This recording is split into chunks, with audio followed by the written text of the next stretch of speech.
Hey guys, তোমরা কেমন আছো? আশা করি তোমরা ভালো আছো। আমরা অনেক ভালো আছি।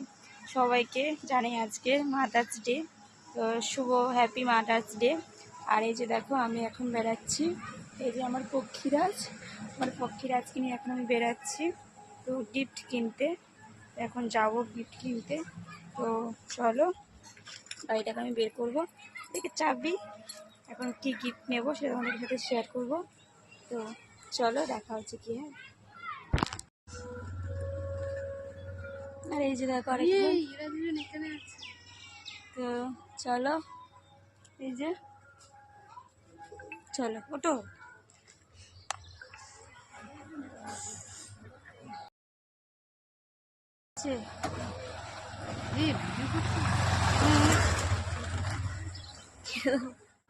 তো আইস কি বলবো, বাইরে এতটাই রোদ আর গরম, মানে দাঁড়ানো যাচ্ছে না। এমনি সময় কী বলতো, গাড়িতে আসলে মানে হাওয়াটা লাগলে আরাম লাগে, কিন্তু আজকে গাড়িতে আসছি মনে হচ্ছে আশেপাশে কোথাও আগুন ধরিয়ে দিয়েছে, সেই গরম আবহাওয়াটা লাগছে।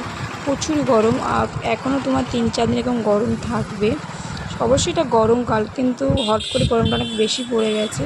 তো যাই হোক, এটা হচ্ছে আমাদের বাজার। আমাদের বাড়ি থেকেই বাজারে আসতে ওই গাড়িতে আসলে তোমার 5 মিনিট 6 মিনিট লাগে এরকম। তো আমি এখন চলে এসেছি একদম বাজারের ভিতরে। ওটা হচ্ছে রাস্তার ওপরে অনেক বাজার আছে, এটা হচ্ছে মানে মার্কেট ভিতরে রয়েছে। এখানে জামাকাপড় সব কিছুই পাওয়া যায়।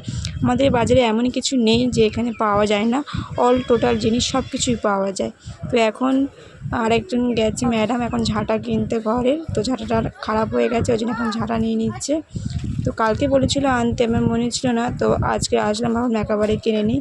তো এখন চলো যাব গিফটের দোকানে। গিফট বলতে আমরা মাসি যেটা খেতে পছন্দ করে সেই জিনিসটা নিয়ে যাবো। আর যেহেতু এখন গরমকাল, আইসক্রিমটা খেতে বেশি পছন্দ করে মাসি, তার জন্য এই দোকান থেকে এখন আমরা আইসক্রিম নেব। এই দোকান থেকে আমরা কিন্তু মানে বেশিরভাগ সময় আইসক্রিম বলো কেক বলো নিয়ে যাই। তো এই দোকানটা খুব বেশি দিন হয়নি, ওই তোমার 6-7 মাস হচ্ছে দোকানটা হয়েছে। তো বেশ ভালো। এখানে আমরা আসি, এখানে তুমি অনেক রকমের আইসক্রিম পাবে, অনেক দোকানে পাই না। তো যাই হোক, আমরা এখানে আইসক্রিম নিয়ে নিচ্ছি। আর আগের বারে মাদার্স ডেতে এই দোকান থেকে নিই, তখন এই দোকানটা ছিল না, পাশের একটা দোকান ছিল, সেই দোকান থেকে নিয়েছি। তো এই দোকানে বেশ সুন্দর সুন্দর জিনিস রয়েছে, মানে আইসক্রিম বলো তোমার আমুলের, ভ্যানিলা, অনেক কিছুই তুমি কোম্পানির পেয়ে যাবে। তো যাই হোক, আমরা এই 3টে আইসক্রিম এখন নিয়ে নিয়েছি। আর এখন মানে আমি ভাবছি বাড়ি যেতে যেতে না রাস্তায় গলে যায়, কারণ এতটাই গরম পড়েছে মানে বলার বাইরে, বুঝলে। চলো 3টে নিয়ে নিলাম। আর এই যে দেখো আর একজন 3টে ধরে দাঁড়িয়ে রয়েছে। তো এই যে আমার গাড়ি, আমার পক্ষীরাজ। তো পক্ষীরাজ করে এসে বলে একটু তাও আরাম, যদি মানে গাড়িতে অটোতে করে আসতে হতো যদি গাড়ি না নিয়ে আসতাম। তো যাই হোক, চলো চলে এসেছি বাড়িতে এসে এখন দিয়ে দিচ্ছি মাসিকে।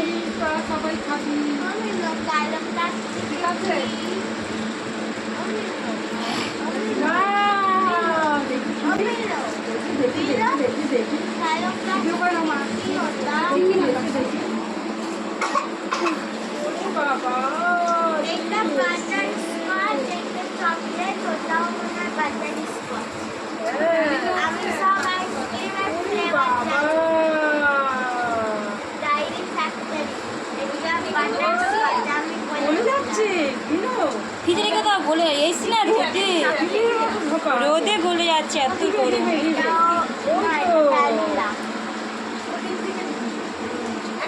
খুশি খুশি হয়েছ? খুশি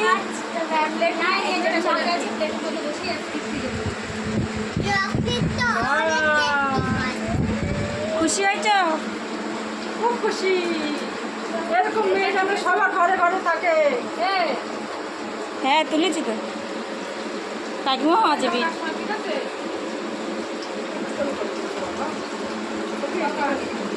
বলেছে কাকিমাকে দেবে না,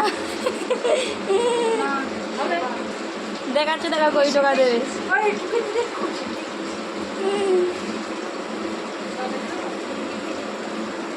আর এই যে দেখো, দুটো পড়াশোনা করতে বসছে, এটা কাজ হচ্ছে। এই একজন। চলো টাটা।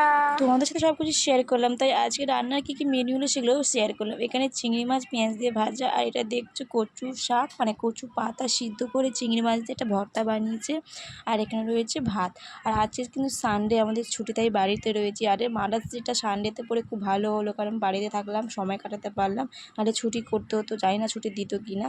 যাই হোক, এখানে রয়েছে তোমার এটা হচ্ছে কুমড়ো শাক, চিংড়ি মাছ, বেগুন আর কি দিয়ে এটা চচ্চড়ি করেছে। আমার কিন্তু কুমড়ো শাক আর লাউ শাক খেতে বেশ ভালো লাগে। এটা মাসি কিন্তু নিজের হাতে বানিয়েছে, আর মাসি কিন্তু চচ্চড়ি বলো, সব রান্না বলো বেশ ভালোই বানায়। আর চচ্চড়িটা কত সুন্দর দেখতে লাগছে, কিন্তু খেতে আরও বেশি সুন্দর হবে। আর আজকের এখানে রয়েছে, মানে আমাদের আজ অনেক কিছু মেনু হয়েছে। আর এখানে রয়েছে মাংস। তো যাই হোক, এটা হচ্ছে কিন্তু একদম দেশি মুরগি, তো দেশি মুরগির মাংস রয়েছে এখানে। সানডেতে কী বলতো, বাড়ি থাকলে অনেক কিছু রান্না করা যায়, আর এমনি সময় কাজে গেলে না তাড়াহুড়োতে বেশি রান্না করা যায় না, একটা দুটো রান্না করেই চলে যেতে হয়। আর সানডে থাকলে অনেক কিছু রান্না, মানে চাইলে অনেক কিছু রান্না করা যায় বাড়ি থাকলে। আর এখানে হচ্ছে আমের চাটনি, এটা কিন্তু আমাদের গাছের আম, আমি আজকে পেড়ে দিয়েছিলাম, গাছে উঠে আম পেড়েছি, আর এই আমের চাটনি বানিয়েছি। যাই হোক, আজ ভিডিওটা শেষ করছি, তোমাদের কেমন লাগলো জানি।